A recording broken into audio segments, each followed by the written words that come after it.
As an historian of amateur status, I've always been fascinated with history, most especially World War II and its prelude, and what happened afterward, as I've learned lately, has been just horrific for Germany. We can still see it today, the results, as clear as anything we'd want to see. There's a book out.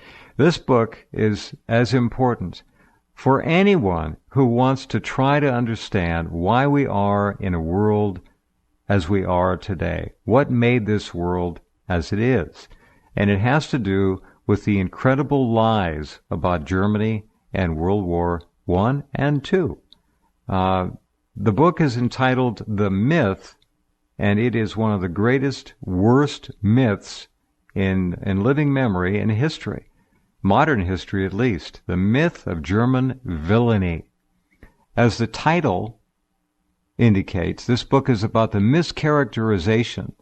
It's libel, defamation, slander, any word you want to use, and mischaracterization of Germany as the ultimate villain in modern history. The official story of Western civilization in the 20th century casts Germany as the disturber of the peace in Europe and the cause of both World War I and World War II, though the facts don't bear that out at all.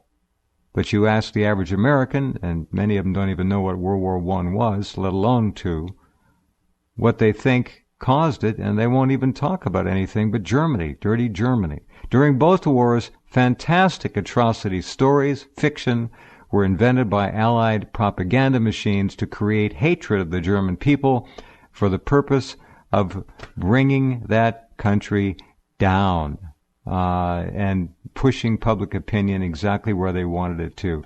We are the most brainwashed, propagandized, probably populace on the face of the earth right now. I can't think of another country who is as corrupted in its views of the past. Corrupted by a mainstream media that is owned and operated by 5 or 6 corporations, all beholden to the international banking cartel, the globalists, the New World Order, whatever you want to call them. I call them pure evil. My guest this hour, and the author of the book, is Benton L. Bradbury. He served as an officer and an aviator in the United States Navy from 1955 to 1977, from near the beginning of the Cold War to near its end.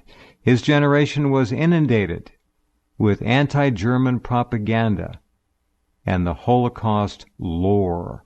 Then, in his role as a naval officer and pilot, he was immersed in anti-communist propaganda and the war psychosis of the Cold War era. He has had a lifelong fascination with the history of this period, as have I, and he has read deeply into all aspects of it. He also saw much of Europe during his Navy years and has traveled widely in Europe since. A natural skeptic, he long ago began to doubt that the propaganda told the whole story, and he spent years and years researching, quote, the other side of the story, end quote, and now has written a book about it. He's a graduate of the Naval Postgraduate School in Monterey, California, with a degree in political science and international relations. He is a remarkable man.